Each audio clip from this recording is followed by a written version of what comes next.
The sky over the plains was the color of a day-old bruise.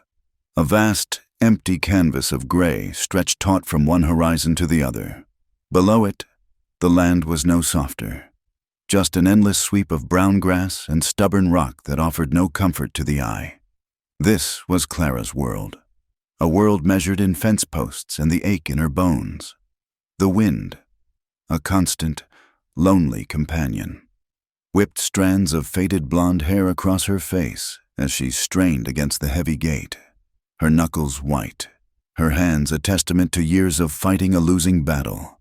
They were chapped and calloused, the skin cracked in a fine map of hardship, the nails broken and rimmed with the dirt of the land she refused to surrender.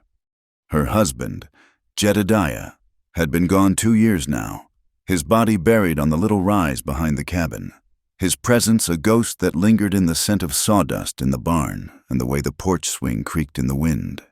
The ranch, once his dream, had become her purgatory. It was failing, bleeding slowly from 1,000 small wounds. The cattle were thin, the fences sagged, and the well threatened to run dry with every passing week of merciless sun. But Clara held on with a grim tenacity that the folks in town mistook for foolish pride.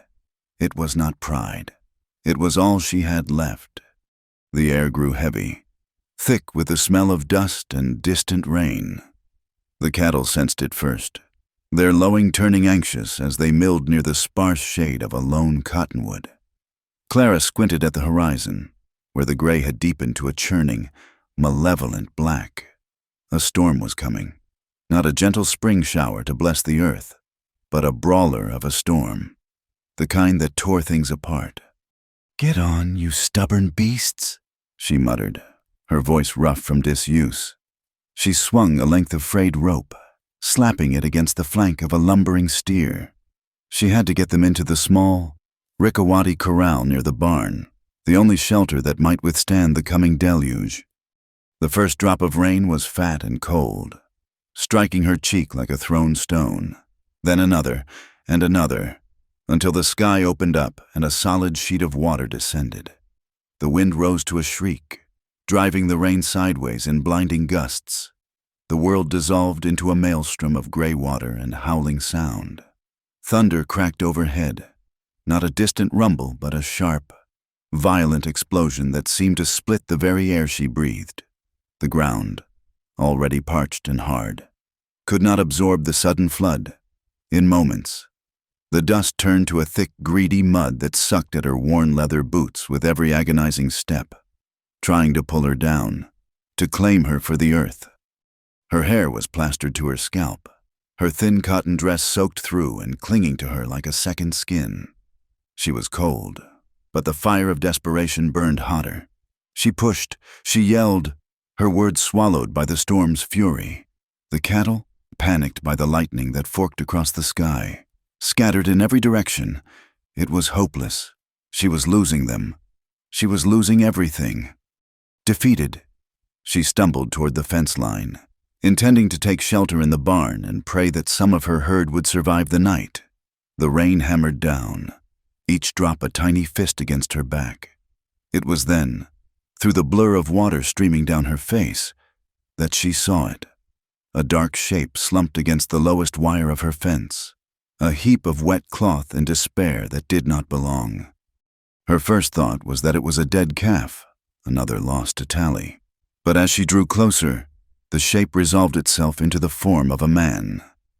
He was face down in the mud, one arm flung out as if reaching for something that was not there. Fear, cold and sharp, pierced through her exhaustion. A man out here? In this storm? No good could come of it.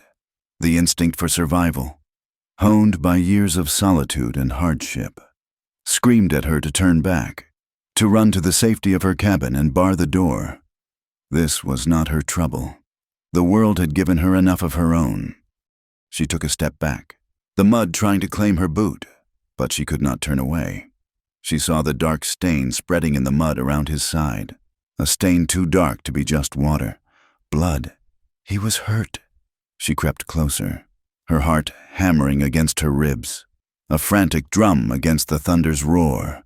With the toe of her boot, she nudged his shoulder. He groaned, a low, guttural sound of pure agony. He was alive. That one sound sealed her fate, cursing herself, cursing the man, cursing the God who had sent this storm and this broken body to her doorstep. She knelt in the mire. She grabbed the collar of his wet, rough shirt and pulled. He was heavy, a dead weight of muscle and bone.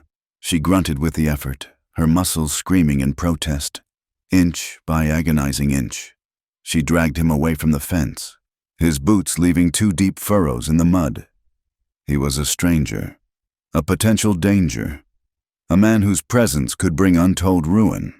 But in that moment, all she saw was a life flickering out in the cold rain, and she could not let it be extinguished. Not on her land. The journey to the barn was a special kind of hell. The man was a dead weight, his body limp and unresponsive. The rain beat down on them relentlessly, and the mud fought her every step of the way. Twice she fell, her face pressed into the cold, gritty earth, the taste of it in her mouth. Twice she got up, her breath coming in ragged sobs, and pulled him onward. The barn, which usually seemed so far away, now felt like a distant dream. By the time she finally dragged him over the threshold, her strength was gone. She collapsed beside him on the damp straw, her chest heaving, the world spinning around her. For a long moment, she lay there, listening to the rain pounding on the tin roof, a deafening, relentless drumming that seemed to echo the frantic beating of her own heart. The air in the barn was thick with the familiar scents of hay, animals, and damp earth. It was her sanctuary, and she had just dragged the devil into it. Slowly, she pushed herself up. Her hands shook as she lit the old lantern hanging from a wooden beam.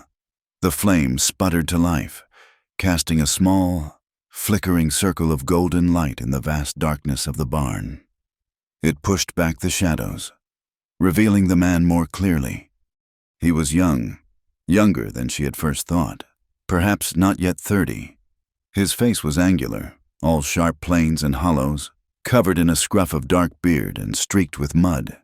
His dark hair was plastered to his forehead, but it was his eyes that caught her when they fluttered open. They were a startling, pale gray, and in their depths, she saw a wildness, a cornered animal look that made the hair on her arms stand up. She found the wound then, a ragged tear in his side, high up on his ribs. His shirt was soaked with blood, the fabric fused to the wound. A gunshot, her stomach clenched. This was no simple traveler caught in a storm. This was trouble, the kind her late husband had always warned her about. Ignoring the tremor in her hands, she fetched a bucket of water from the rain barrel and tore a strip from an old grain sack. Her movements were brisk, efficient. She would not allow herself to think, only to act. She cleaned the wound as best she could, her touch surprisingly gentle. He hissed in pain through clenched teeth but did not cry out. When she had cleaned away the blood and grime, she could see the angry, puckered hole where the bullet had gone in. She had no idea if it was still in there. She was no doctor. All she could do was pack the wound with a clean cloth and wrap his torso tightly with more strips from the sack. He watched her the entire time, his pale eyes tracking her every move, filled with a mixture of suspicion and pain. When she was finished, she sat back on her heels, the silence between them broken only by the storm's relentless assault on the barn. "You should have left me," he rasped, his voice a dry, cracking sound, like stones grinding together. Clara stood up, wiping her muddy hands on her dress. "Maybe I should have," she said, her tone as cold and flat as the rain-swept prairie. "What's your name?" He hesitated, his eyes narrowing. "Eli," he finally conceded. "Well, Eli," she said, turning away from him to hang the lantern on a higher peg. "It seems you've brought your trouble to my doorstep." "I'm telling you," he insisted, trying to push himself up on one elbow and failing, falling back with a sharp intake of breath. "You should have let me die. There are men. They'll be looking for me." Clara looked back at him, her expression unreadable in the flickering light. She saw the desperation in his eyes, the hard lines of a life lived on the run. But she also saw the pallor of his skin, the tremor in his hands, the vulnerability of a man at the edge of his endurance. He was not a monster in her barn. He was just a broken man, too young to be thrown away like so much trash. The loneliness that was her constant shadow, a hollow ache in her chest, softened the hard edges of her fear. She would not admit it, not even to herself, but the presence of another living, breathing soul in her desolate world was a strange and unsettling comfort. She masked it with cold practicality. "There's no one looking for anyone in this storm," she stated, her voice sharp. "You'll stay here for tonight. In the morning, you'll be on your way." She left him then, striding out of the barn and into the rain, heading for the small cabin that was her home. Inside, she lit a fire in the hearth, the flames a welcome defense against the encroaching cold and damp. She stripped off her wet clothes, leaving them in a puddle by the door, and wrapped herself in a thick wool blanket. But the chill she felt was more than bone deep. It was the chill of fear, of a choice made that could not be unmade. She did not believe him, not really. Men like him, drifters and wanderers, were full of tall tales and dark warnings. He was likely just a common thief who had run afoul of a rancher. Still, his words echoed in her mind. Men will come looking for him. After a while, she ladled some leftover stew into a bowl. Her own stomach was a tight knot of anxiety, but he would need to eat, carrying the bowl and a wooden spoon. She returned to the barn. The storm had not lessened its fury. If anything, the wind howled louder, rattling the barn doors as if demanding entry. She found Eli where she had left him, lying on the bed of straw. His eyes were closed, but they opened as she approached. She knelt and held out the bowl. "Eat," she commanded. He looked at the bowl, then at her. He tried to take it, but his hand was shaking so badly that the spoon clattered against the ceramic. A flush of shame crept up his neck. He was a man accustomed to violence and control, and this helplessness was a deeper wound than the one in his side. Clara let out an impatient sigh, though it was not anger she felt, but a strange, unwelcome surge of pity. She took the spoon, scooped up some of the stew, and held it to his lips. His eyes locked with hers, a silent battle of wills playing out in the space between them. For a moment, she thought he would refuse, his pride too strong, but hunger and weakness won out. He opened his mouth, and she fed him, the act feeling unnervingly intimate in the dim, storm-tossed light. They did not speak. She fed him spoonful by spoonful until the bowl was empty. His hands, she noted, were like hers, rough and calloused, but larger, scarred in ways that spoke of a different kind of violence than the land. They were the hands of a man who knew how to use a gun. When he was done, she took the bowl and stood to leave. "Get some rest," she said, her voice softer than she intended. She turned before he could see the conflict on her face and retreated back to the warmth of her cabin. That night, sleep would not come. Clara sat in a wooden chair before the fire, a quilt wrapped around her shoulders, listening to the storm. The thunder was a constant, rolling barrage, like a distant war being waged across the heavens. Every so often, a particularly violent crash would shake the small cabin to its foundations, rattling the glass in the single window. It was during one of these earth-shattering cracks of thunder that she heard the scream from the barn. Her heart leaped into her throat. Grabbing the heavy iron poker from the hearth, she pulled her boots on and ran back out into the maelstrom. She burst through the barn doors, her eyes wild, expecting to find him gone, or worse, to find others there with him. But he was alone. He was thrashing in the straw, caught in the grips of a feverish nightmare. His body was slick with sweat despite the cold, and he muttered in his sleep, his words jumbled and frantic. "No, not the kid. Leave him be. Cale." Clara stood frozen, the poker held tight in her hand. She moved closer, drawn by a morbid curiosity. He cried out again, his voice thick with anguish. "Jessup! Damn you! The whole town! No!" The names tumbled from his lips, wrenched from the depths of his fevered mind. Cale, Jessup, names she knew, names the whole territory knew. They were the leaders of the Black Creek Gang, a pack of ruthless outlaws who had been terrorizing towns and homesteads for the better part of a year. They robbed banks, murdered sheriffs, and burned ranches to the ground without a flicker of remorse. They were animals, spoken of in hushed, fearful whispers, and the man lying helpless in her barn had just spoken their names as if he knew them. The truth hit her with the force of a physical blow. He had not been lying. He was one of them, an outlaw. She had not brought a common thief into her home. She had sheltered a viper. The men who had come looking for him were not just angry ranchers. They were killers. She backed away slowly, her eyes wide with horror. The poker felt flimsy and useless in her hand. She had to get him out, now. Throw him back into the storm and let the wilderness claim him. It was the only sane thing to do. Her life, her ranch, everything she had fought so hard to protect, was at risk. She reached the barn door, her hand resting on the rough wood. All she had to do was walk away, bar her cabin door, and wait for morning.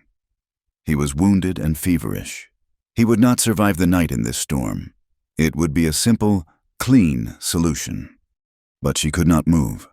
Her feet felt as if they were rooted to the earthen floor. She looked back at him. He had fallen quiet, his breathing shallow and ragged, in the soft lantern light.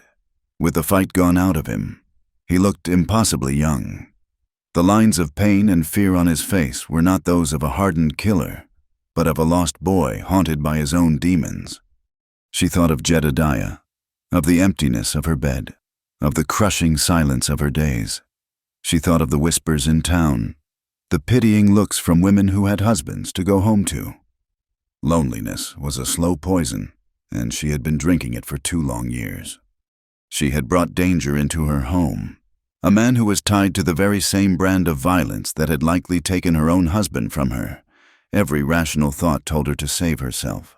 But something else, something deeper and more stubborn, held her in place, something that saw a flicker of a soul in the heart of the storm, and refused, for one more night, to let it be washed away. With a heavy heart, she closed the barn doors, shutting out the wind but not the truth. She returned to her cabin and sank into the chair by the fire, sitting awake, listening to the thunder and the ghosts of the names he had spoken, realizing that the fragile peace of her lonely existence had just been shattered for good. The morning light was a weak, watery thing, filtering through the lingering mist outside and the thin plume of smoke curling from the fireplace. It did little to warm the cabin, which felt colder and damper than the night before. Clara had not slept. She had spent the hours until dawn watching the fire die, the outlaws' muttered names chasing each other around the corners of her mind. A low groan from the makeshift bed on the floor drew her attention. Eli was worse. A fever burned in him, bright and dangerous in the pale morning. His skin, where it was not bruised or caked with mud, had a grayish pallor, and his breathing was shallow, punctuated by a rattling cough that seemed to tear through his wounded chest. He needed a doctor. The thought was a fool's errand, and she knew it. The only doctor for 50 miles was Doc Miller in town, a man with hands as steady as he was sober, which was not often. But getting him would mean riding into the very place she had spent 2 years avoiding. The town was a nest of whispers and judging eyes. After Jedediah's death, the silence of her neighbors had been louder than any accusation. They had gathered at the funeral, their faces long with practiced sympathy, but their eyes held a different story. They saw a woman left alone with a sizable piece of land, a woman who, in their minds, should have been grateful for the predatory offers that came knocking before the dirt on her husband's grave had even settled.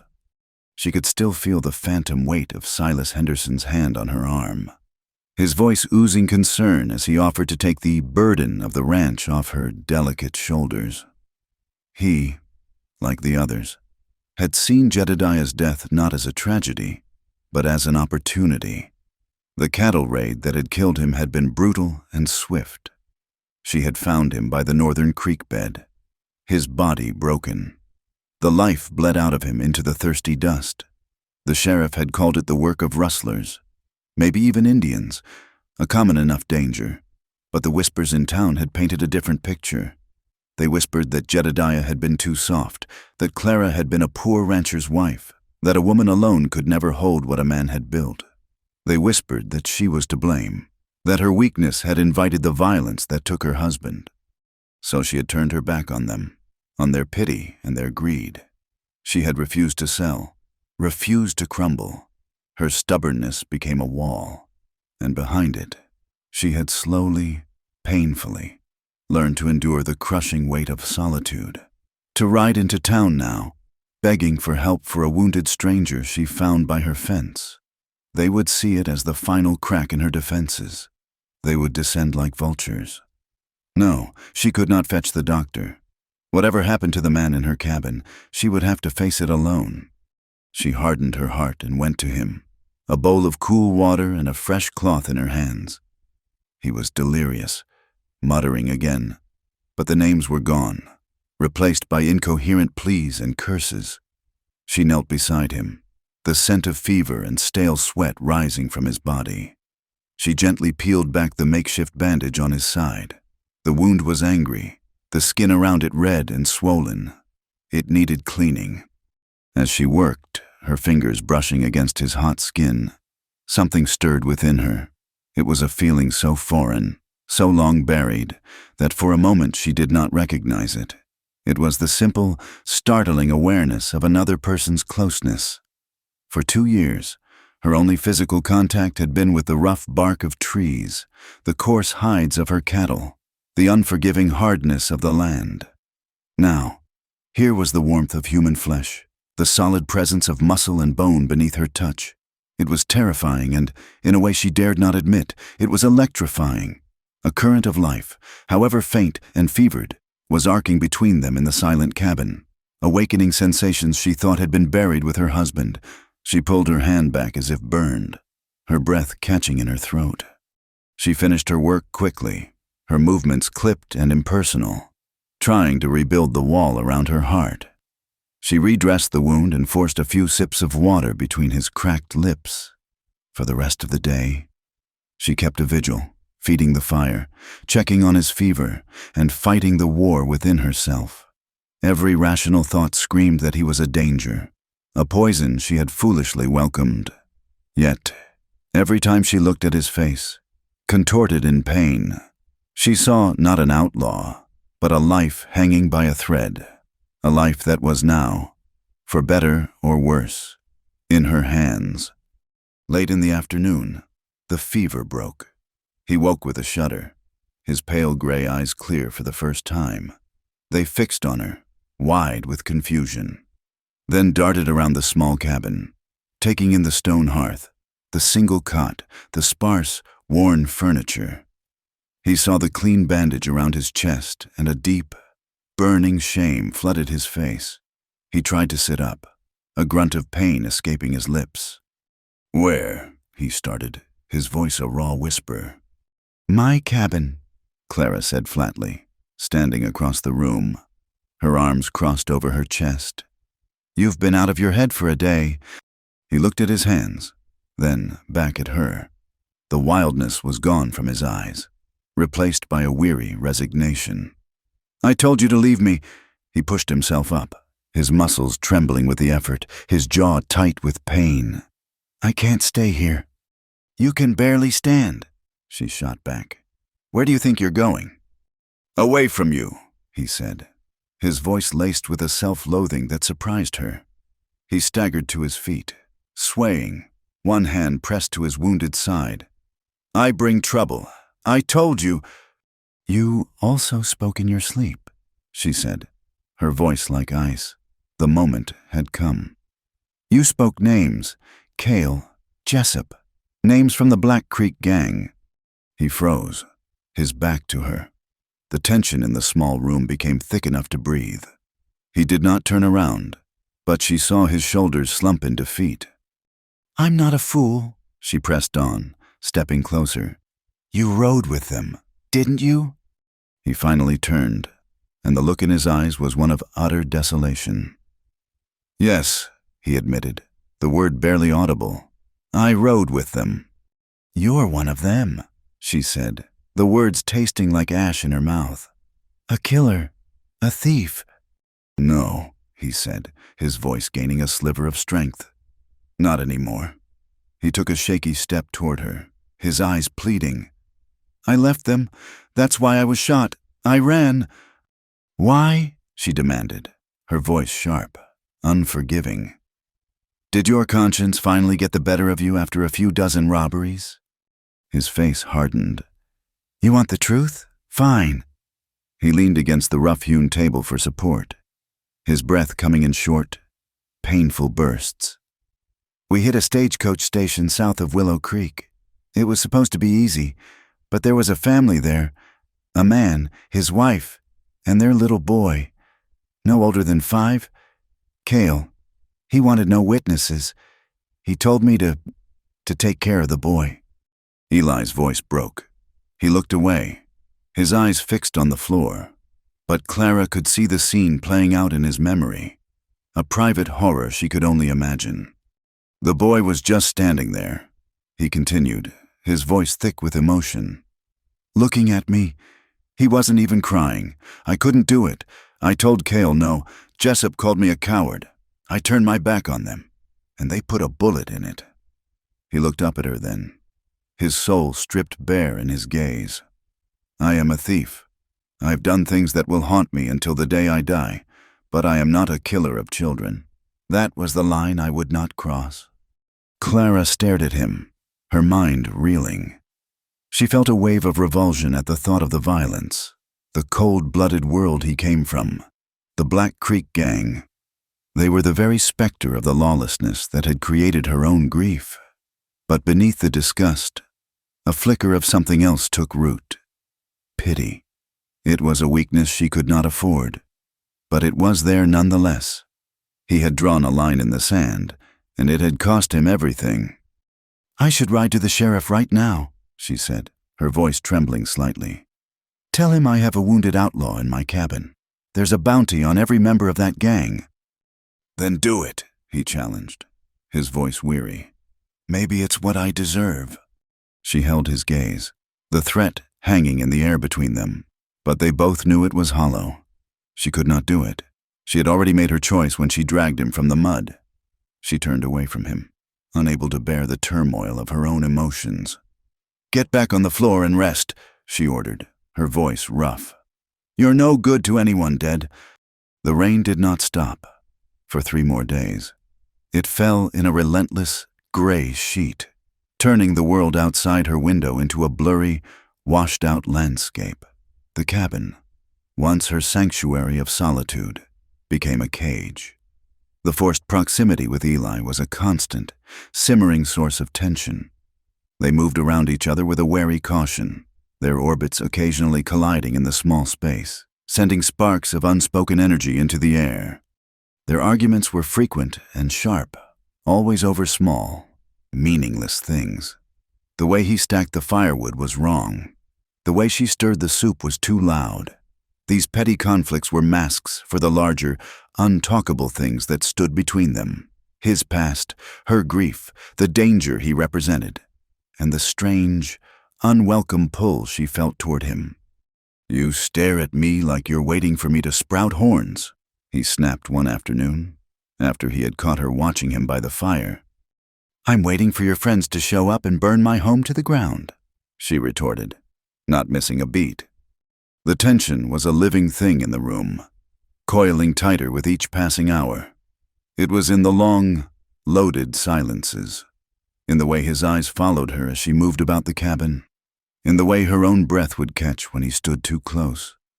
She was acutely aware of him, the sound of his breathing, the restless energy that seemed to emanate from him even as he sat still, the raw masculinity that her body had not been in the presence of for 2 long, lonely years. On the 3rd night, The storm seemed to gather all its remaining fury for one final assault.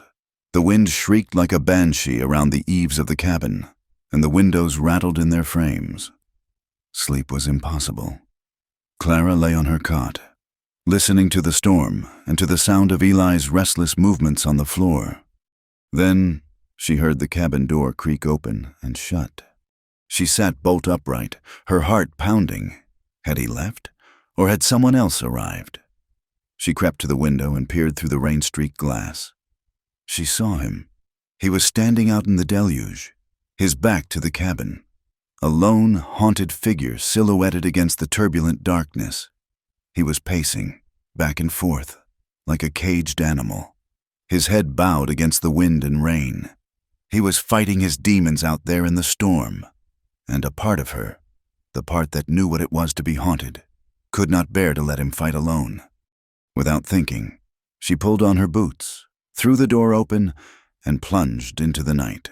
The rain was a physical shock, instantly soaking her thin nightdress, plastering it to her skin. The wind tore at her hair. "What are you doing?" she shouted over the howl of the storm. He turned, startled. His face was a mask of anguish in the darkness. "Go back inside," he yelled back, his voice raw. "This has nothing to do with you. You're on my land, bleeding in my storm. It has everything to do with me," she screamed, marching toward him, the mud sucking at her boots. "What good is it to tear yourself apart out here?"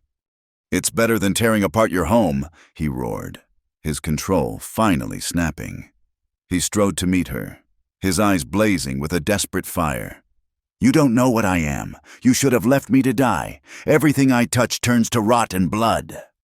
"And what about me?" she cried, her own walls crumbling under the assault of his pain and her own long-suppressed grief. "Do you think I'm not rotting out here all by myself? Do you think this land isn't drinking my blood every single day?" They were inches apart now, two souls raging against their fate in the heart of the storm. The rain streamed down their faces, mingling with tears she refused to acknowledge. "You're better than this," he said, his voice dropping to a harsh whisper. "You're clean." "No, I'm not," she sobbed, the words ripped from a place of profound loneliness. "I'm empty." His anger broke, replaced by a raw, aching need that mirrored her own. He reached out and grabbed her arm, his grip hard, desperate. The contact was like a lightning strike. All the tension, all the fear and forbidden desire of the past few days erupted between them. She fought against him, pushing at his chest, her fists beating a frantic, useless rhythm. It was a fight against him, against herself, against the feelings he had awakened in her. He held her fast, his own body trembling. "Clara," he breathed, her name a prayer and a curse on his lips. The fight went out of her, replaced by a shuddering weakness. She looked up at him, her eyes pleading. Her whole life had been about control, about holding on, about being strong and gentle and proper. It had gotten her nothing but a dead husband and a failing ranch. She was tired of being gentle. She needed something to match the storm inside her. "Don't be gentle," she gasped, the words torn from her throat, a desperate, breathless plea. "I need you rough." It was all the permission he needed. His mouth crashed down on hers, a collision of desperation and hunger. It was not a kiss of tenderness. It was a kiss of survival, of two drowning people clinging to each other in a raging sea. His arms wrapped around her waist, pulling her flush against him, and she molded herself to his hard frame, seeking an anchor in the chaos. They stood there, locked together beneath the pouring rain, sharing a desperate, breathless embrace born of nothing but pain and loneliness and the raw, undeniable will to feel something, anything, other than empty. When the dawn finally came, the rain had softened to a gentle patter. The world was washed clean, and a strange, fragile peace had settled over the land. Clara felt it inside her, too. Alongside a deep and certain shame, there was a quietness, a stillness in a part of her soul that had been screaming for 2 years. She was sitting by the fire when she heard him stir. She did not turn. She could not bring herself to look at him yet. He moved quietly, and, a few moments later, he sat down in the chair opposite her. He was shirtless, his skin still damp, the bandage around his ribs a stark white against his tanned, scarred torso. He stared into the flames, the firelight flickering in his pale eyes. The silence stretched on, no longer fraught with tension but filled with a new, fragile understanding. "You saved me more than once," he said softly, his voice clear and low. Clara closed her eyes, a single tear tracing a path through the grime on her cheek. He was right. Last night, in the heart of the storm, they had both saved each other, and she knew, with a terrifying certainty, that nothing would ever be the same. The storm passed as quietly as a thief in the night, leaving a trail of ruin in its wake. When the sun finally broke through the clouds, it illuminated a world remade by water.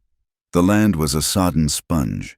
The creek had swollen into a muddy torrent that had swallowed its banks, and the air was thick with the clean, raw scent of wet earth and broken things. Clara stood on her porch and surveyed the damage. A long section of the north fence was gone, simply washed away.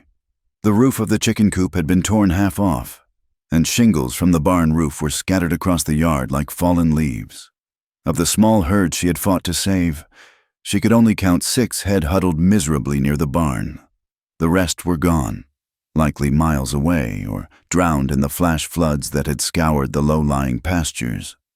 It was a devastating blow, one that might finally break her. Inside the cabin, a new and unsettling quiet had taken hold.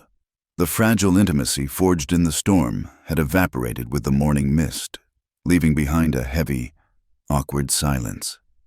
Eli was stronger, the fever gone, but a different kind of ailment had settled upon him, a deep, brooding shame. He would not meet her eyes. Clara would not allow herself to soften. The devastation outside was a cold, hard reality that demanded action, not reflection. She had harbored an outlaw, shared a moment of desperate passion in the rain, and now she would put him to work. It was the only currency that made sense in her world. "If you expect to keep eating my food, you'll earn it," she announced, her voice brittle. She handed him Jedediah's old work shirt and a pair of trousers that were too short in the leg but would have to do. "The north fence is gone. You can start there." He took the clothes without a word, his gaze fixed on the floorboards. For a moment, she thought he might refuse, that his outlaw pride would rear its head. But he only nodded, his jaw tight. He was a prisoner here, not of bars and chains, but of his own wounded body and the debt he now owed her. And so their strange, silent partnership began. Every morning, Clara would watch from the porch, a mug of steaming coffee warming her chapped hands, as Eli made his way to the fence line. He moved slowly at first, his body stiff and sore, one hand often straying to the healing wound in his side, but he was relentless. He worked with a quiet, focused intensity that spoke of a life spent in hardship. He dug new post holes in the thick, wet mud, his muscles straining with each pull of the digger. He hauled the heavy cedar posts on his shoulder, his face a mask of concentration. He stretched the new wire until it hummed with tension, his large, scarred hands working with a surprising deftness. She found herself watching him for hours, her chores forgotten. She was torn by a fierce, internal battle. One part of her saw only the danger. The brand of the Black Creek Gang burned invisibly on his soul. He was a wolf she had brought into her sheepfold, and she was a fool to let her guard down for even a second. Every swing of his hammer was a reminder of the violence he was capable of. Every glance he sent toward the horizon a reminder that his past could come riding down on them at any moment. But another part of her, a part she fought to suppress, saw something else. She saw the grim determination in the set of his shoulders, the way he meticulously checked each post to ensure it was solid. She saw the shame that still shadowed his eyes when he came in for the evening meal, his silence a heavy cloak he refused to shed, and she remembered the desperate, raw need in his touch, The way he had clung to her in the rain as if she were the only solid thing in a world that was washing away. Desire, hot and unwelcome, would stir in the pit of her stomach. A feeling so long dormant she had thought it dead. It mingled with her fear, creating a confusing, volatile mix that left her perpetually on edge. After the fence, he mended the roof of the chicken coop, then moved on to the barn, replacing the shingles the storm had stolen. He worked from sunup to sundown, speaking only when necessary, asking for nails or the location of a saw. The silence between them was vast and profound, filled with everything that had happened and everything that could not be said. The outside world, however, would not be ignored for long. Rumors, like seeds on the wind, had begun to sprout in town. A farmer on the neighboring spread, checking his own fences, had caught a glimpse of a strange man near Clara's property, a man who did not look like he belonged. One afternoon, a week after the storm, she saw the dust cloud on the horizon long before she could make out the rider. Her heart seized in her chest. It was not the casual approach of a neighbor. It was the steady, purposeful pace of the law. Sheriff Boone was a tall, gaunt man with a drooping mustache and eyes that had seen too much. He rode a tired-looking bay horse and carried the weight of his office like a physical burden. He dismounted at her porch, his spurs jingling a solemn tune on the wooden steps. "Afternoon. Clara," he said, his voice a low rumble.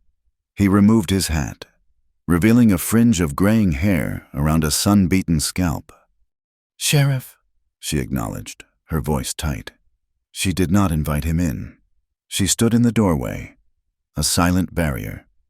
"Heard you took a bad hit in the storm," he said, his eyes scanning the property, noting the new fence posts, the fresh shingles on the barn. His gaze lingered a little too long on the neat stack of repaired fencing.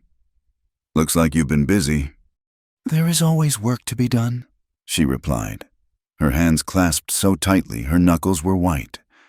Eli was in the barn, sharpening an axe blade. She prayed he would have the sense to stay there.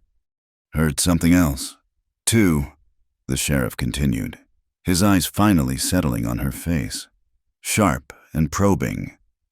"Heard you might have some help out here. Someone saw a man near your property line." The lie came to her lips so quickly, so smoothly, it frightened her. "People see what they want to see. Sheriff, you know that. I am alone. I have always been alone." Sheriff Boone chewed on the inside of his cheek, his gaze unwavering. "That may be so, but I'm here to give you a warning. We got word that the Black Creek Gang passed through this territory about a week ago. Hit a stage station over by Willow Creek. Things went bad. We believe one of them was shot and separated from the rest. They're mean, Clara, and they're likely looking for their lost man, or for whoever might have found him." Clara's blood ran cold. She forced herself to remain still, to keep her face a blank mask. "What does that have to do with me?" "Just this," he said, his voice dropping, each word a heavy stone. "If a woman out here on her own were to find a wounded man, she might be tempted to help him. She might feel pity. But if that man is an outlaw, and she gives him shelter, she becomes an outlaw herself. The law is clear on that. If you are hiding an outlaw, Clara, you will hang with him." He let the words hang in the air, a stark and brutal promise. Then he put his hat back on, his expression softening into something that might have been concern, or perhaps just weariness. "You be careful out here. You see anyone suspicious, you send word." He turned and walked back to his horse, leaving Clara trembling in the doorway. She watched him ride away until he was just a speck on the prairie, the weight of his warning settling over her like a shroud. She had crossed a line. She had lied to the law, and in doing so, had bound her fate to the man in her barn. That night, the tension in the cabin was unbearable. After a silent supper, Eli stood up, his face grim. "I'm leaving," he said, his voice low but firm. "Do not be a fool," she said, not looking at him. "You are not healed yet." "I'm healed enough," he insisted. That sheriff, he knows. Or he suspects. I will not be the reason they put a rope around your neck. I will not do that to you." He grabbed the worn saddlebags he had arrived with, which contained nothing but a few meager possessions. "And where will you go?" she demanded, finally turning to face him. "Back to them? Or will you wait for the law to find you in a ditch somewhere?" "It does not matter," he said, his voice rough with an emotion she could not name. "Anywhere is better than here. I have brought you nothing but trouble." He moved toward the door, and a raw panic seized her. The thought of being alone again, truly alone in the crushing silence of the prairie, was more than she could bear. She had survived 2 years of it, but his presence, as dangerous and complicated as it was, had changed something fundamental inside her. He had filled a space she had not even realized was empty. "No," she said, her voice shaking. She moved to block the door, her small frame looking fragile but unmovable. "You cannot go." "Clara, get out of my way," he said, his voice pleading. "No."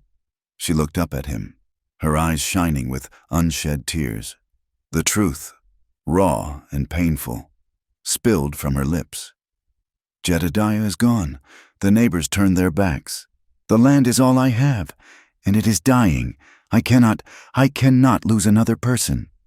Her confession hung in the air, a fragile, trembling thing. He stared down at her, his own conflict warring in his eyes. He saw not a stubborn rancher, but a woman drowning in loneliness, clinging to the first piece of driftwood to float by, even if it was splintered and rotten. His resolve crumbled. He let the saddlebags fall to the floor with a soft thud. He did not touch her, but his gaze was a touch, a promise, a surrender. He was staying. A fragile truce settled between them after that night. The unspoken tension gave way to a quiet companionship. The evenings, once filled with silence, now held a new rhythm. He, seeing the old, rust-pitted rifle Jedediah had kept above the mantel, offered to teach her how to properly use it. "A woman alone out here ought to know how to shoot straight," he had said, his tone practical, betraying none of the deeper meaning. So, in the fading light of dusk, he would stand behind her in the yard, his body close but not touching, his voice a low murmur in her ear as he corrected her stance, showed her how to line up the sights, how to control her breathing, and she, in turn, noticed his frustration with an old newspaper she was reading one night. She discovered he could barely read, his education cut short by a life that had no use for books.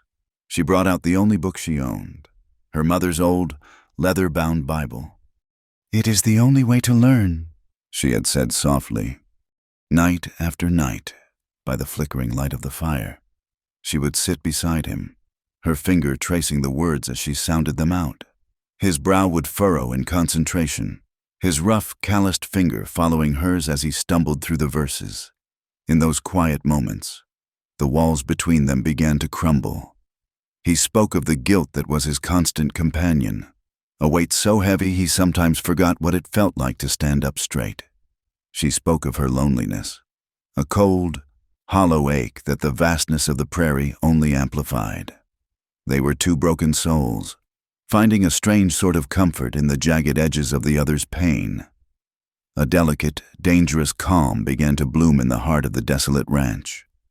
It was shattered on a Tuesday. The sky was a brilliant, cloudless blue, and a warm breeze rustled the dry grass. Clara was on the porch, mending a shirt, while Eli was in the barn, repairing a broken harness.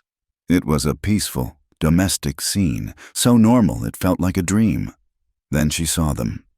3 riders, appearing as if from a mirage on the shimmering horizon. They were not moving like the sheriff had. They moved with a predatory slowness, their posture relaxed, arrogant, even from a distance. She could feel the menace radiating from them. Her blood turned to ice water in her veins. She knew, with a bone-deep certainty, who they were. She shot to her feet and ran to the barn, her heart hammering against her ribs. "They are here," she said, her voice a breathless whisper. Eli looked up from his work, and seeing the terror on her face, he needed no other explanation. He was instantly on alert, his body coiled like a snake ready to strike. "3 of them?" he asked, his voice deadly calm. She nodded, unable to speak. "Get back to the house," he ordered, his eyes already scanning the barn for a weapon, for an advantage. "Get the rifle, but do not use it unless you have to. I will hide in the loft. You tell them you have not seen me. Tell them you saw a man matching my description heading south, toward the border. Make them believe it." "They will not believe me," she whispered, her hands shaking. "You have to make them," he said, his hands gripping her shoulders. His pale gray eyes bored into hers. "Clara, do this for me." He scrambled up the ladder to the hayloft, disappearing into the shadows. She ran back to the cabin, her mind racing. She grabbed the heavy rifle, its wooden stock cold and alien in her trembling hands, and leaned it against the wall just inside the door. Then she went back out onto the porch and waited, forcing herself to breathe, to appear calm, a lone woman on a desolate ranch. They rode into her yard and reined in their horses, their cruel eyes taking in every detail of the small homestead. They were hard men, their faces burned by the sun and etched with violence. The one in the center, a big man with a thick, dark beard and a missing tooth, seemed to be the leader.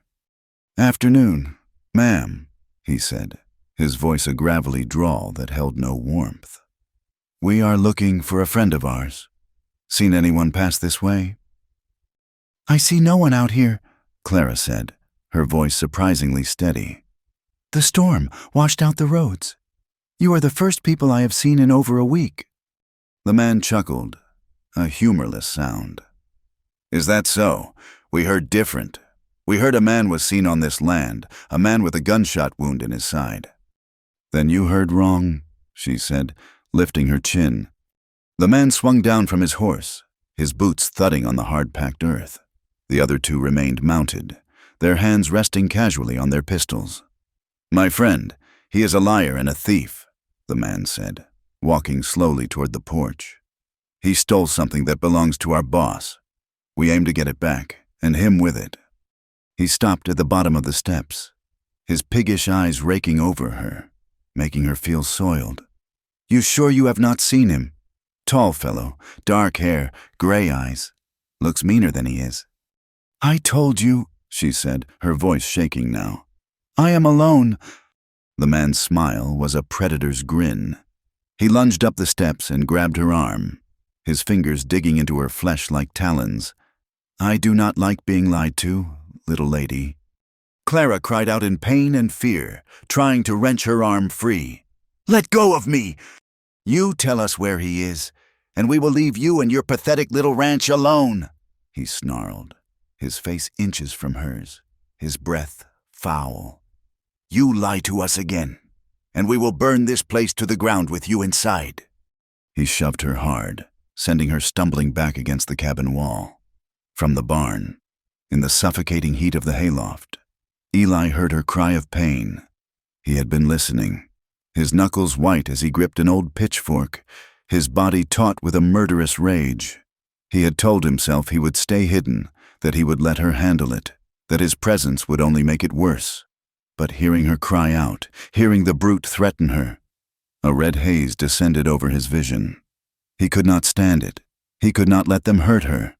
She had saved him, and he would not let her pay the price for it.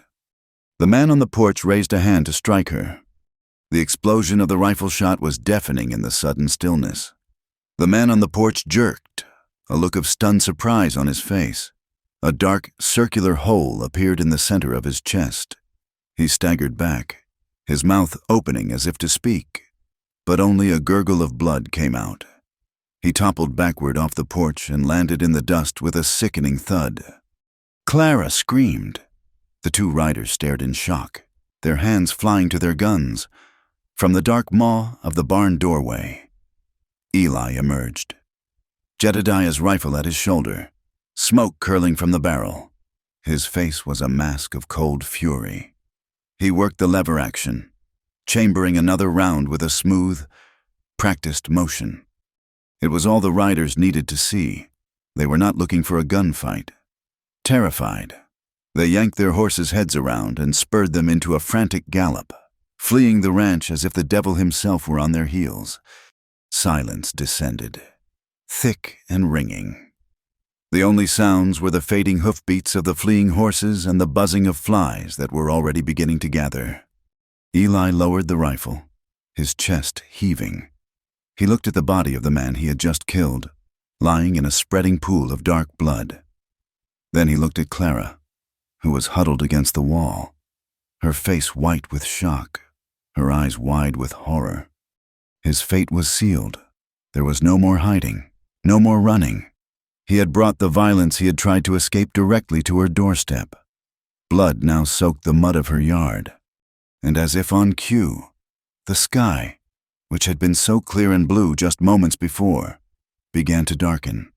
A single, cold drop of rain struck Clara's cheek. Then another. The rain was starting again. The rain fell with a grim, steady persistence, washing the blood from the dust into thin, pinkish streams that disappeared into the thirsty earth. The dead man lay sprawled on his back, his one good eye staring up at the bruised sky with a look of vacant surprise. The world had shrunk to the rhythmic drumming of rain on the cabin roof and the frantic, ragged sound of Clara's own breathing. Shock was a cold blanket, numbing her limbs, but a fierce, desperate clarity was beginning to burn through it. "The cellar," she said, her voice a harsh croak. "Get in the cellar." Eli stood frozen, the rifle still held loosely in his hands. His knuckles white, he was staring at the body, at the life he had just extinguished.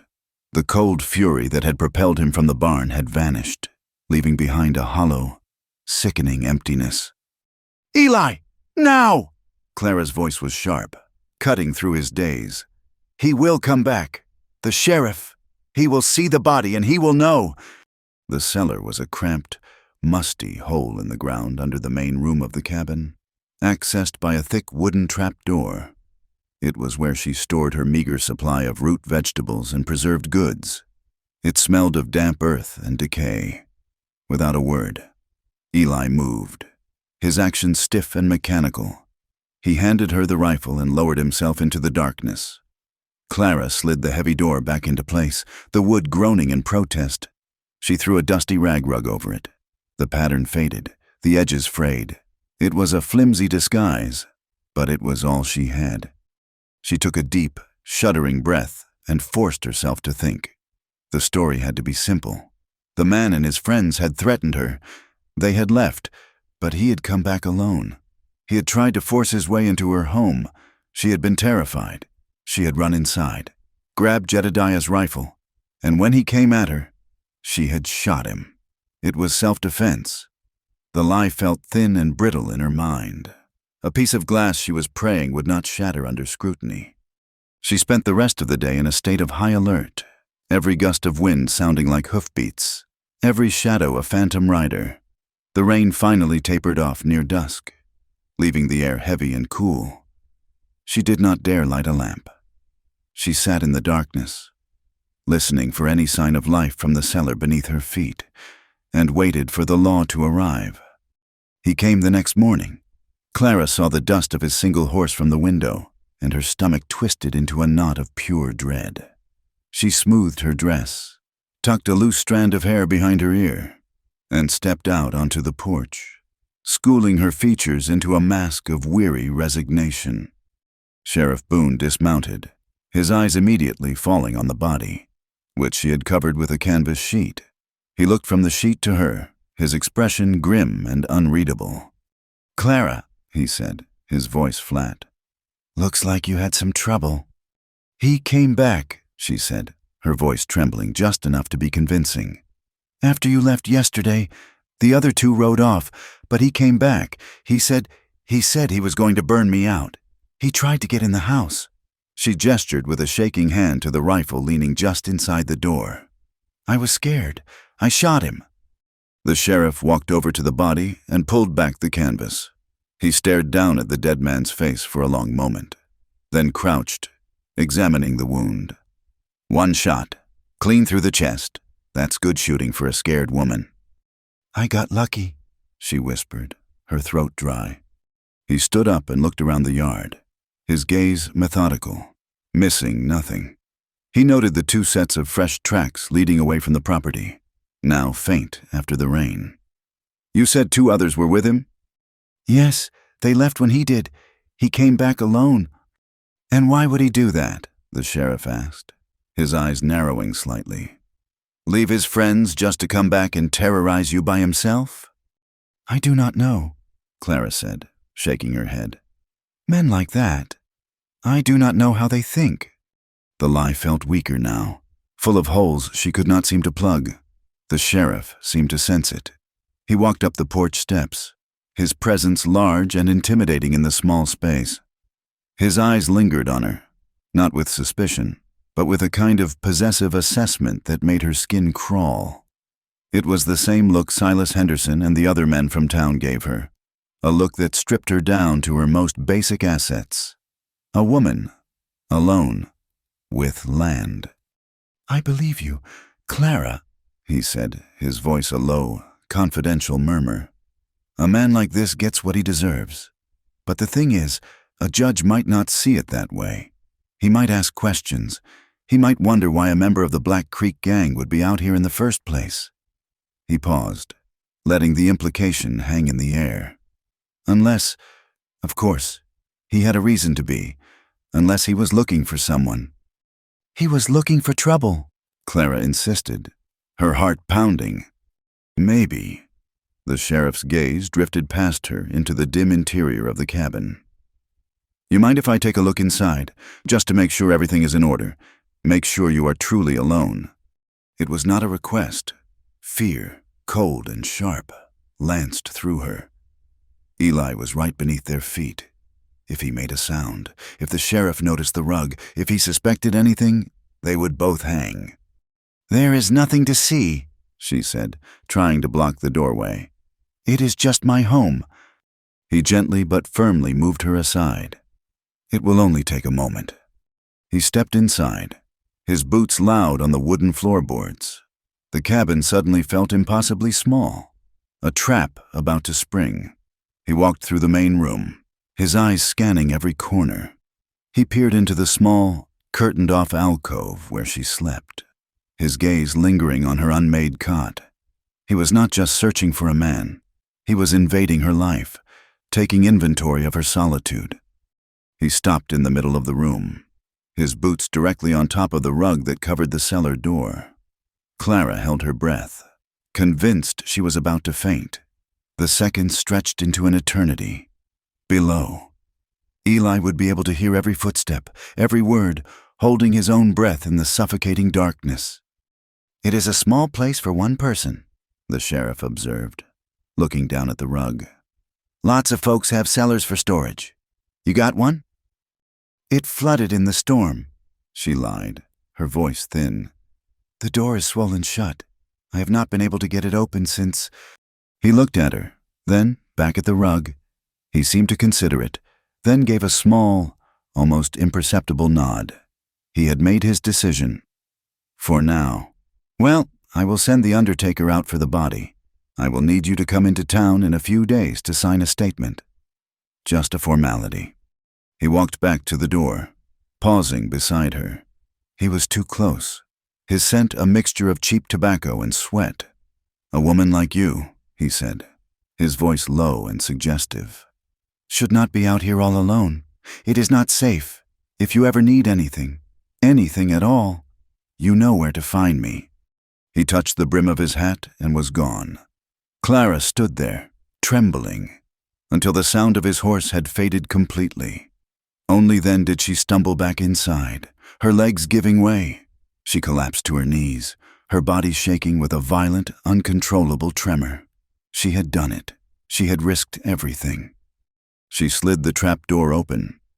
Eli emerged from the darkness, his face pale, his knuckles bruised and scraped raw from where he had been gripping the stone walls of the cellar. He looked at her, crumpled on the floor, and in his eyes, she saw a reflection of her own terror, mingled with a profound, aching gratitude. She broke then. A wave of sobs tore through her, the culmination of days of fear and tension. It was the sound of a dam breaking, of a grief held back for too long. She wept for the man in the yard, not for his life, but for the violence that had ended it. She wept for the lies she had told, for the danger she had invited. She wept for Jedediah, and for the lonely, impossible life she had been forced to lead. Eli knelt in front of her. He did not speak. He simply reached out and pulled her into his arms, holding her tightly as the storm of her sorrow raged and finally, slowly, subsided.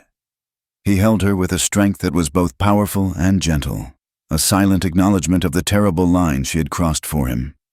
That night, the cabin was a sanctuary of candlelight and hushed confessions.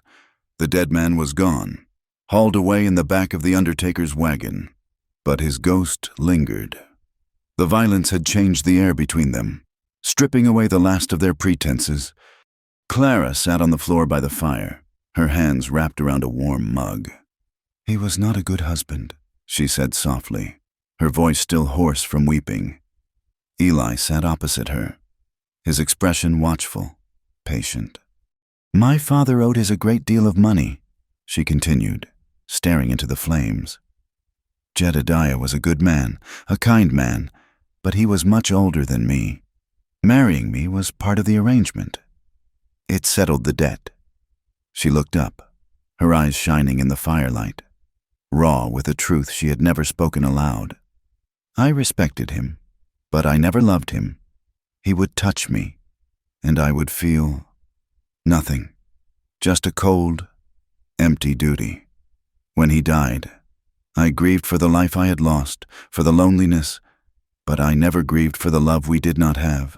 I did not know what it was. Not until—" Her voice trailed off, but her eyes, fixed on his, finished the sentence. The confession was a gift, a piece of her soul offered up in the firelight. Eli accepted it with a solemn reverence. He knew it was his turn to be honest, to show her the darkness she was so determined to save. "My father was a blacksmith," he began, his voice low and rough. "A good man. He wanted me to follow him, to live a clean life. But I was foolish. I wanted more. Adventure. Easy money." He shook his head, a bitter smile touching his lips. "I fell in with Cale and his crew. At first, it was exciting, robbing banks, outrunning posses. We felt like kings, but the money always disappeared, and the risks got bigger. Then people started getting hurt. A bank teller in Abilene, a rancher who tried to fight back. It stopped being a game." He leaned forward, his elbows on his knees, his face etched with a guilt that was almost a physical thing. "I have done terrible things. Clara, I have pointed my gun at innocent people. I have taken what was not mine. I have stood by while good men were hurt. I am not the man you think I am. I am not worth what you have done for me. I am not worth saving." His confession was a weight he was trying to lay at her feet, a warning to turn back before it was too late. Clara looked at him, at the profound pain in his eyes, at the self-hatred that scarred him more deeply than any bullet. She saw the man who had ridden with outlaws, but she also saw the man who had refused to kill a child, the man who had held her while she wept, the man whose presence had made her feel alive for the first time in her life.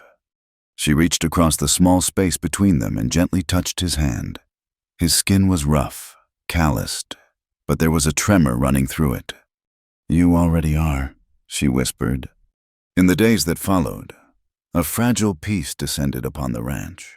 Their love, born in a storm and forged in violence, became a quiet sanctuary from the chaos of the world. With the immediate threat gone, they allowed themselves small, stolen moments of joy. They rode out together on her 2 remaining horses, exploring the far reaches of the property. He showed her hidden springs she had never known, and she showed him the quiet grove of cottonwoods where she sometimes went to think. For the first time, the land did not feel like a burden to her. It felt like a world they were discovering together. Laughter, a sound long absent from the cabin, returned. He would tell her a story from his boyhood, his serious face breaking into a rare, crooked smile, and she would find herself laughing until her sides ached. They worked side by side, rebuilding what the storm had torn down, their hands occasionally brushing, sending a jolt of electricity through her that was both thrilling and terrifying. Their love was a secret garden, a tender, impossible bloom in the middle of a wasteland. But the wasteland was never far away. Their sanctuary was built on borrowed time, and they both knew it. The gang returned on a moonless night. There was no warning. Clara was woken from a deep sleep by a strange orange glow filtering through the cabin window. She sat up, her heart pounding, and then she smelled it. Smoke. She and Eli scrambled outside. The sight that met them was a vision from hell. The outer fields, the ones she had just replanted, were ablaze. A wall of fire crackled and roared, consuming her future, turning her hard work to ash. In the demonic, flickering light, she saw them. 2 riders. They were not attacking the cabin. This was not a raid, it was a message. As she watched in horror, one of them raised a pistol and fired twice. The sharp cracks echoed across the prairie, followed by the terrible, high-pitched scream of a horse in agony. Eli cursed, a raw, vicious sound. He grabbed the rifle and fired into the darkness, but the riders were already gone, their mocking laughter swallowed by the roar of the flames. They ran to the corral. One of her horses lay on its side, its eyes wide with terror, blood pumping from a wound in its neck. The other was already dead, a bullet hole between its eyes. Eli put the suffering animal out of its misery with a single, merciful shot. They stood there for a long time, bathed in the orange glow of the burning fields. The smell of smoke and death thick in the air. The sanctuary was shattered. The wasteland had come for them. Eli's face was a mask of cold, hard fury. All the guilt, all the self-hatred he had confessed to her, had been burned away, replaced by a terrible, unyielding resolve. "This ends now," he said, his voice deadly quiet. "They did this because of me. They will not stop until they have me, or until they have destroyed everything you have." "What are you going to do?" Clara asked, her voice trembling, though she already knew the answer. "I am going to find them," he said. "I am going to hunt them down and finish this, so they can never hurt you again." "No," she pleaded, grabbing his arm. "Eli, no, you cannot go. They will kill you." "They will kill me if I stay here," he countered, his voice softening as he looked down at her. "And they will take you down with me. I will not let that happen. I have to face them. It is the only way." "Then we will face them together," she cried, her desperation raw. "Do not leave me, please. Love is not found twice in a lifetime. Eli, I will not lose you." He pulled her into his arms, holding her tightly, his face buried in her hair. "And that is why I have to go," he whispered, his voice thick with a pain that matched her own. "Because I love you, and I will not be the reason your life is destroyed." He left before the sun rose. The eastern sky was a pale, sickly gray, streaked with the black smoke from the still smoldering fields. He took her old revolver, the one she had kept in a drawer since Jedediah's death. He would not take the rifle. She would need it to protect herself. He stood before her in the pre-dawn chill, his face a grim, shadowy silhouette. There were no more words to say. He tilted her chin up and kissed her, a final, desperate kiss that tasted of her tears and the ashes of their burned-out dreams. Then he turned and walked away, a solitary figure moving toward the dark horizon, leaving her alone in the ruins of their fragile, impossible love. The days that followed Eli's departure bled into one another, each one a copy of the last, gray and formless. The silence he left behind was a physical presence, a heavy blanket that smothered all other sounds. Clara worked from before dawn until long after dusk, driven by a restless energy that offered no peace. She moved through the chores of the ranch like a ghost, her body performing the familiar tasks while her mind was miles away, lost on a dark and bloody plain. The acrid smell of smoke clung to everything, a permanent stain in the air, a constant, nagging reminder of what she had lost and what she stood to lose.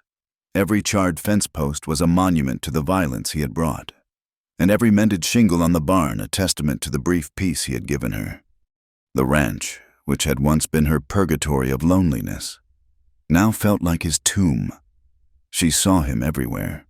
She saw him in the straight, strong line of the new fence, in the way the handle of the axe was worn smooth from his hands. At night, she would sit by the cold hearth, Jedediah's rifle across her lap, and stare into the darkness, imagining she could hear his low voice teaching her to breathe, to aim, to be steady. The solitude she had once endured had become an active, agonizing torment. His absence was a wound, and it was not healing. Sleep, when it came, was no escape. It was a landscape of fire and fear. She dreamed of him night after night. In the dream, he was always walking through the burning fields, the flames licking at his clothes, his face smudged with ash. He would turn and look at her, his pale gray eyes filled with a terrible sadness, and he would call her name, his voice swallowed by the roar of the inferno. She would try to run to him, to pull him from the fire, but her feet would be sunk in thick, heavy mud, and she could only watch as he was consumed.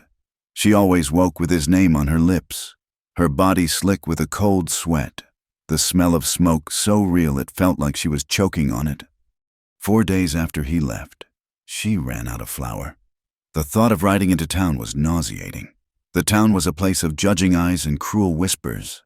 And now, Sheriff Boone was there, his knowing, possessive gaze a threat she could feel even from miles away. But hunger was a more immediate tyrant. With a heavy heart, she saddled her last remaining horse and made the long, quiet ride. The general store was, as always, the hub of the town's slow-beating heart. A few women in bonnets stood gossiping near the fabric bolts, and a pair of old men played checkers on a barrel near the stove. The air was thick with the smells of coffee, leather, and dried apples. Clara kept her eyes down, her shopping list a shield. She gathered her flour, some salt, and a small bag of coffee beans. Her movements quick and efficient.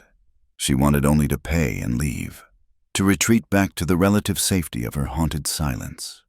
But as she stood at the counter, waiting for Mr. Abernathy to weigh her flour, she heard the words that made the blood freeze in her veins. "Heard they found them this morning," one of the old checkers players said, his voice loud and self-important. "Up near Twisted Canyon. All 3 of them." "Is that a fact?" his opponent replied, not looking up from the board. "It is," the first man insisted. "Jedediah's boy. Thomas rode out with the sheriff's posse. He told my wife himself. 3 of them, members of the Black Creek gang, shot to pieces. Said it looked like one man did it, one very angry man." Clara's hands tightened on the wooden counter, her knuckles turning white. 3 outlaws. Dead. Her mind reeled. It had to be them. It had to be Eli. But was he one of the dead? Or was he the one angry man who had done the killing? "Good riddance," Mr. Abernathy muttered as he tied off the bag of flour. "That scum has terrorized this territory for too long. Sheriff Boone rode out an hour ago to see the bodies for himself." Clara paid for her goods, her hands trembling so badly she could barely count the coins. She mumbled a thank you and fled the store, the gossip following her out into the harsh sunlight. She loaded her supplies, her mind a maelstrom of terror and a desperate, flickering hope. Sheriff Boone was on his way to the canyon. He would find the bodies, and if Eli was there, alive or dead, the sheriff would find him too. She could not let that happen. A wild, reckless plan formed in her mind, a plan born of love and desperation. She would follow him. She rode not toward her ranch, but toward the edge of town, hiding her horse in a thicket of willows that overlooked the road leading west. There, she waited, her heart a frantic drum against her ribs. Less than an hour later, she saw him, Sheriff Boone, riding at a steady pace, his face set in a grim line. She gave him a 10-minute lead, then urged her horse into a trot, keeping to the low ground, using the rolling hills and sparse trees as cover. It was a fool's errand. She was a rancher, not a tracker, and the sheriff was a man who knew the land. But a desperate, primal instinct guided her, a force more powerful than reason. She had to know. She had to get to Eli before the law did. The ride to Twisted Canyon was long and arduous. The land grew harsher, the flat plains giving way to rocky outcrops and steep, unforgiving hills. She pushed her horse harder than she should have, her own exhaustion a distant, unimportant ache. All that mattered was the figure of the sheriff, a tiny speck in the distance, her only guidepost in a world that had lost all its bearings. She saw the vultures first, dark circles wheeling in the pale sky, her stomach clenched. She dismounted, tying her horse to a scrubby pine, and crept the last 100 yards on foot, her heart in her throat. The canyon was a jagged scar in the earth, a place of shadows and ill omen. She peered over a rocky ledge and saw the scene below. It was a place of final, brutal violence. 2 bodies lay in the open, their limbs contorted in the unnatural postures of sudden death. A third was slumped against a large boulder, a dark stain covering his chest. The sheriff was down there, walking slowly among the dead, his face impassive. But Clara's eyes were not on him. They were scanning the rocks, the shadows, the brush, searching for one person, one sign of life. And then she saw him. He was tucked away in a small, shadowed alcove, almost completely hidden from view. He was lying on his side, so still she thought he was another body. But then she saw the faint, almost imperceptible rise and fall of his chest. He was alive. Relief, so powerful it almost brought her to her knees, washed over her, followed instantly by a new wave of terror. The sheriff was turning, his survey of the dead complete. He would start searching the area now? She had to move, waiting until the sheriff's back was turned. She scrambled down a steep, shale-covered slope, her boots slipping, sending a shower of small stones rattling into the canyon. The sheriff paused, turning his head at the sound. Clara froze behind a cluster of rocks, her breath held tight in her chest. After a long moment, he seemed to dismiss the sound as a rockfall and continued his work. She reached the alcove, her heart pounding. Eli's face was as pale as death, his lips tinged with blue. His shirt was soaked through with blood from a ragged, ugly wound high on his shoulder, dangerously close to his neck. His breathing was a shallow, wet rasp. He was alive, but only just. "Eli," she whispered, her hand hovering over his face, afraid to touch him, afraid he would shatter. His eyelids fluttered. His pale gray eyes opened, unfocused, clouded with pain. He tried to speak, but only a faint groan escaped his lips. She had to get him out of there. Now. She put her arms under his, trying to lift him. He was a dead weight, his body limp and unresponsive. Panic began to claw at her. She could not do it alone. She was not strong enough. Then the first drop of rain struck her cheek. She looked up at the sky. The brilliant blue of the morning was gone, replaced by a familiar, menacing gray. A storm was coming. The rain, their constant companion, had returned. It was a sign. She would not leave him.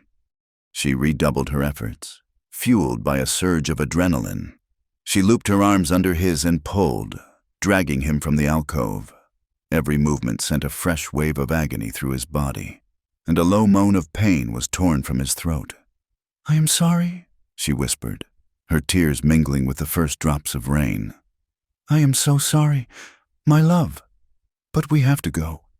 Somehow, she got him to his feet, his arm draped over her shoulders, his weight leaning heavily on her. They began the slow, torturous journey out of the canyon and back to her horse. Each step was a battle. The rain began to fall harder. turning the rocky ground slick and treacherous.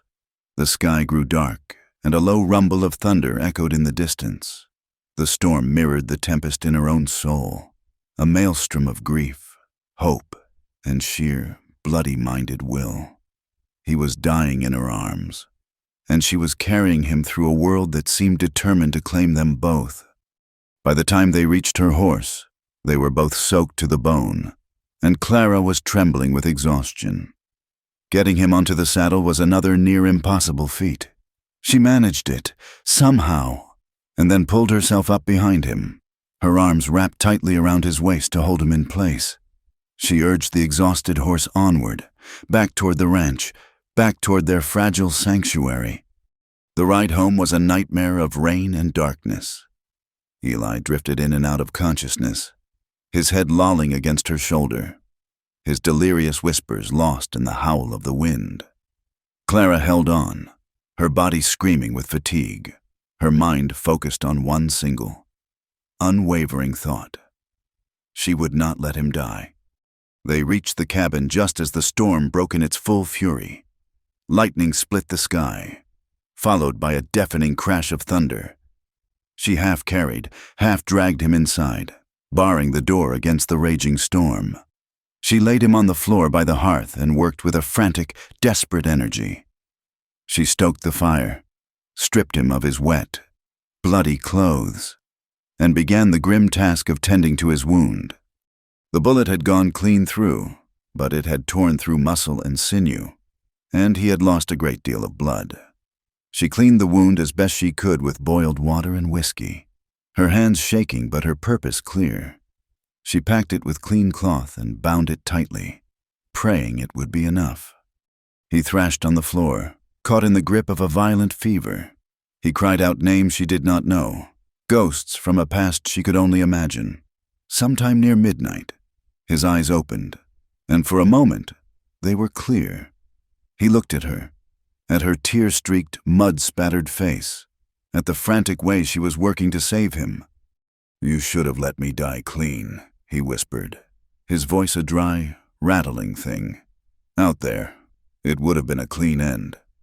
Clara stopped, her hands covered in his blood. She looked down at him, at the man she had pulled from death twice. She saw his guilt, his belief that a violent end was the only honorable one left for him. Her heart broke with a love so fierce it felt like anger. "No," she said, her voice low and trembling with a power she did not know she possessed. "There is nothing clean about dying alone in the dirt. I will not let you—" A deafening crash of thunder shook the cabin, so close it felt as if the sky had split open directly overhead. It was followed by a frantic pounding on the door. Clara froze, her blood turning to ice. "Clara, open up! This is Sheriff Boone!" The world stopped.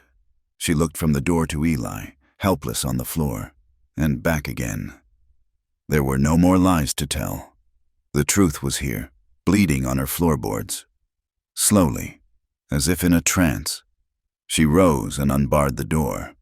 Sheriff Boone stood on the porch, flanked by 2 deputies, their faces grim in the flickering lantern light, rain dripping from the brims of their hats. The sheriff's eyes went past her, into the cabin, and settled on the wounded man by the fire. A slow, grimly triumphant look settled on his face. He had known. He had suspected all along. "So," the sheriff said, his voice cold, "this is the man who was seen on your land." "He was hurt," Clara pleaded, her voice breaking. "I found him. He needs a doctor." "He is a wanted man, Clara," the sheriff said, pushing past her into the cabin. "He is a member of the Black Creek gang, and now he is a murderer 3 times over." He looked down at Eli, who was struggling to push himself up, his eyes blazing with a defiant hatred. "Eli Kane, you are under arrest for robbery and murder." The deputies moved in, their movements rough and efficient. They hauled Eli to his feet. He cried out as they grabbed his wounded shoulder, but he did not resist. "No!" Clara screamed, throwing herself in front of them. "You cannot take him! He is dying!" "Get her out of the way," the sheriff ordered. One of the deputies grabbed her arm and shoved her aside. She stumbled, falling to her knees in the mud and rain of the open doorway. They dragged him out of the cabin, his bare feet sinking into the mud. He looked back at her, his face a mask of agony and despair. Their eyes locked for one last, heart-wrenching moment. "I will wait for you," she whispered, the words a desperate, hopeless vow. "I will wait." They threw him over a horse like a sack of grain. As they prepared to ride off, the sheriff turned back to her, his face hard in the stormy light. "Do not waste your time, Clara," he said, his voice laced with a cold satisfaction. "He will hang for his crimes.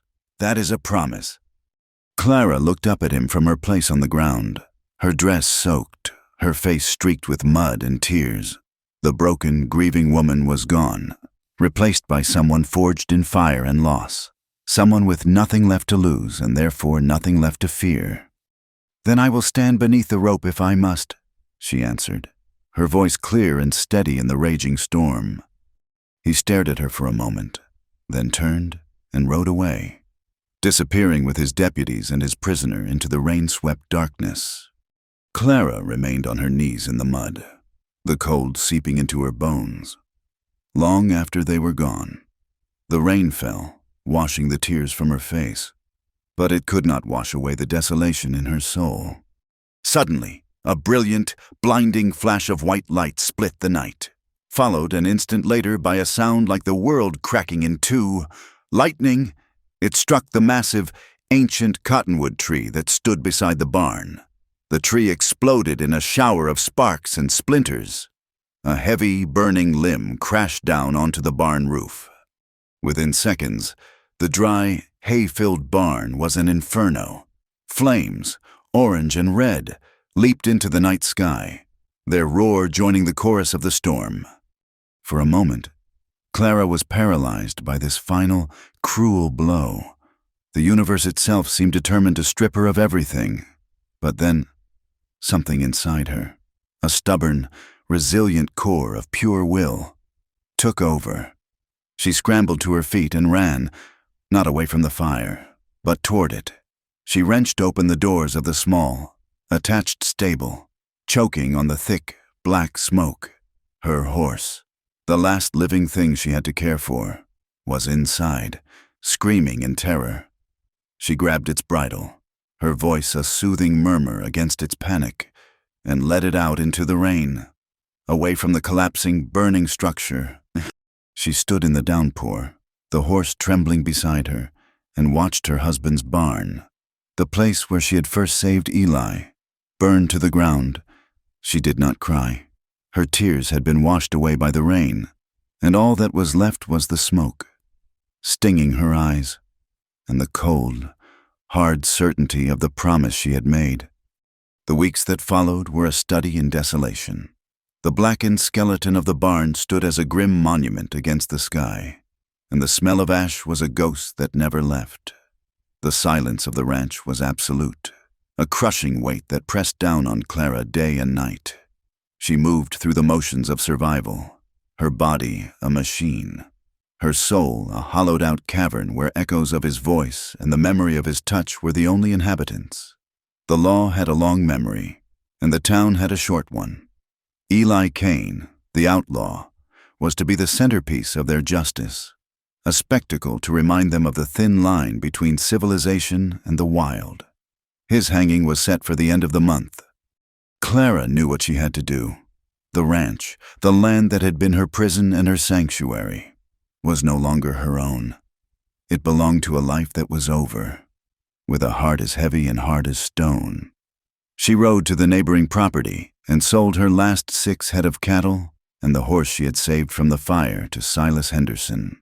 She did not flinch at the greedy, triumphant look in his eyes as he counted out the money. The coins were cold and heavy in her hand, the price of her past and the down payment on a desperate, impossible future. The morning of the execution dawned gray and weeping. A relentless, chilling rain fell from a sky the color of lead, turning the town's main street into a river of mud. Clara rode into the heart of it, a solitary, defiant figure. She wore a simple, worn dress, soaked through and clinging to her skin. Her face was streaked with mud, her hair plastered to her head, but her eyes burned with a cold, clear fire. She was not a widow begging for pity. She was a woman marching to war. She found Sheriff Boone in his office, staring out the window at the gallows being erected in the square.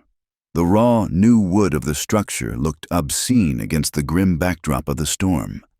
He turned as she entered, and a flicker of surprise crossed his face, quickly replaced by a hard, unyielding mask. "There is no point to this, Clara," he said before she could speak. "There is a point to mercy," she replied, her voice low and steady, betraying none of the frantic terror that clawed at her insides. "He is not the monster you think he is. The men he killed, they came for me. They would have killed me. He was protecting me." "He was protecting himself," the sheriff countered, his voice flat. "He is a member of the Black Creek gang. The law does not make exceptions for men like that. Justice has to be done. The people have to see it done." "Is this your justice?" she asked, her voice rising with a dangerous edge. "Or is it your pride? You warned me about him, and you were right. Is that what this is about? Proving you were right?" He took a step closer, his eyes cold. "This is about the law, something you seem to have forgotten. He made his choices long before he ever stumbled onto your land. Now he has to pay for them." His gaze dropped, lingering for a moment on the neckline of her wet dress. "A woman like you can still have a good life here. Once this is over, once you have put this foolishness behind you." The quiet suggestion in his voice, the hint of a future in which he might feature, turned her stomach. She saw then that there was no mercy in him, only a rigid order and a quiet, possessive desire. The law was his shield, and he would not lower it for anyone. Defeated. She turned and walked out of his office, leaving him to his righteous certainty. The jail was a cold, damp place that smelled of stale sweat and despair. A deputy with dull eyes led her to the end of a short corridor and stopped before a cell. Eli sat on a narrow cot in the shadows, his back against the stone wall. He was thinner, his face gaunt and bruised, but when he looked up and saw her, a light flickered in his pale gray eyes, a light she thought had been extinguished for good. He rose and came to the bars, his movements stiff. They had treated his wound, but she could see the pain he was in. "Clara," he whispered, his voice rough, "you should not be here." "There is nowhere else I would be," she said, her hands gripping the cold iron bars that separated them. "Go home," he pleaded, his voice thick with a desperate urgency. "Forget you ever saw me. You have a chance to live. Do not waste your soul on a dead man." She reached through the bars, her fingers finding his. His hand was cold, but his grip was strong. She brought his hand to her cheek, closing her eyes, memorizing the rough, calloused feel of his skin against hers. "You do not understand," she whispered, her voice breaking. "I am not wasting it." She opened her eyes, her gaze locking with his, a vow passing between them that was more sacred than any spoken in a church. "I have already given it to you." The morning of the hanging was a theater of storms. The thunderclouds that had been gathering for days now boiled overhead, a dark, churning sea of gray and black. The gallows stood in the center of the town square, a stark and hungry silhouette. A crowd had gathered despite the rain, their faces a pale, upturned sea of morbid curiosity. They huddled under the awnings of the stores, their silence punctuated by the rumble of distant thunder. Clara stood among them, near the back, a simple farmer's wife lost in the crowd, but beneath her wet shawl. Her hand was wrapped around the cold, heavy steel of the pistol she had bought with Silas Henderson's money. They brought Eli out just after 9 o'clock. He walked with his head held high, his hands bound in front of him. He did not look like a cowering criminal. He looked like a man who had made his peace with his fate. He scanned the crowd, his eyes searching, and when he found her, a small, sad smile touched his lips. It was a goodbye, a final acknowledgement of the love that had cost him everything. He climbed the 13 steps of the gallows. The preacher read a final prayer, his words lost in a sudden gust of wind. The sheriff placed the black hood over Eli's head, then settled the thick, coarse rope around his neck. "Do you have any final words?" the sheriff asked, his voice booming over the restless crowd. "From beneath the hood," Eli's voice came, clear and strong, a final act of defiance against the world that had condemned him. "She taught me to live clean," he said, his voice ringing with a conviction that silenced the square. "I would die for her." Before the shock of his words could fully register, before the hangman could spring the trap, a gunshot cracked through the air, sharp and loud, a sound distinct from the rolling thunder. All heads turned. The hangman's rope, a foot above Eli's head, exploded in a spray of splintered hemp. It fell away, severed and useless. Chaos erupted. The crowd screamed and surged backward. The deputies on the platform stared in stunned disbelief. Eli, reacting on pure instinct, tore the hood from his head. He saw Clara, standing on a crate behind the blacksmith's shop, a smoking pistol in her hand. Her face was a mask of pure, unwavering resolve. "Now!" she screamed. He leaped from the gallows platform, landing hard in the thick mud below. The fall sent a jarring shock through his body, but he scrambled to his feet. Clara was already running, pulling the reins of a powerful-looking horse she had tied nearby. She fired the pistol again, into the air this time, scattering the crowd and giving them the cover they needed. She reached him, extending a hand, and he swung up behind her, his arms wrapping around her waist, holding on as if she were the only thing left in the world. She spurred the horse, and it lunged forward, plowing through the terrified crowd and out of the town square. A posse was already forming, men shouting, grabbing rifles. The law was only seconds behind them as they galloped out of town, leaving the swinging, empty noose behind them, and plunged headlong into the heart of the storm. Their flight was a frantic, desperate prayer against the elements. They rode into a world of wind and water. The plains transformed into a treacherous, flooded sea of mud. The posse's gunshots were faint pops behind them, quickly swallowed by the roar of the thunder. Lightning forked across the sky, illuminating their faces in brief, stark flashes, faces etched with terror, determination, and a wild, desperate love. The horse, a powerful beast, strained beneath their combined weight, its hooves sucking at the mire, its breath coming in great, heaving clouds. They rode until the horse could run no more, until the weak gray light of dawn began to seep into the eastern sky.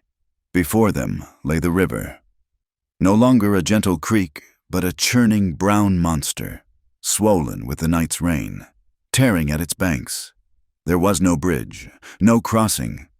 The sounds of the posse were closer now, a faint but persistent baying in the distance.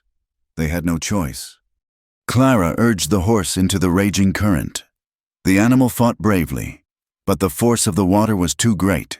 It was swept off its feet, its terrified cry swallowed by the roar of the river. The current tore them apart, ripping Eli from the saddle. Clara screamed his name, letting go of the reins, reaching for him as she too was pulled under. They were tossed and tumbled in the cold. Violent water, their lungs burning, the world a blur of brown water and gray sky. They were thrown against the far bank, gasping, half-drowned, clinging to the muddy earth as if it were the last solid thing in creation. The horse was gone, swept downstream. They were alive, but they were stranded, their only means of escape, lost to the flood. Eli coughed up a lungful of river water, his body shaking with cold and exhaustion. He looked at her bruised face and her fierce, loyal eyes. He was a dead man. His name was known, his face was wanted. Staying with him meant only one end for her. "Go!" he gasped, his voice a raw whisper. "Clara, please, leave me. Run. They will be looking for me.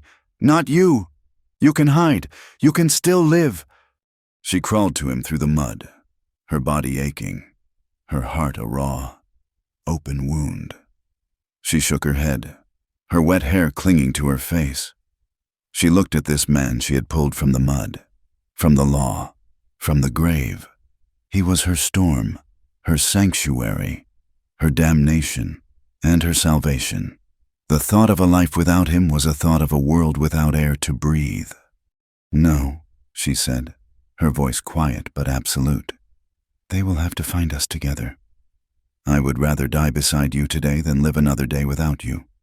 He pulled her close, his arms wrapping around her, and they clung to each other on the muddy riverbank. Two half-drowned souls who had fought the world and, for now, had won. As the fury of the storm finally began to soften, the rain lessening to a quiet, mournful drizzle, they found a place of refuge. On a small hill overlooking the plains stood the ruin of a small church.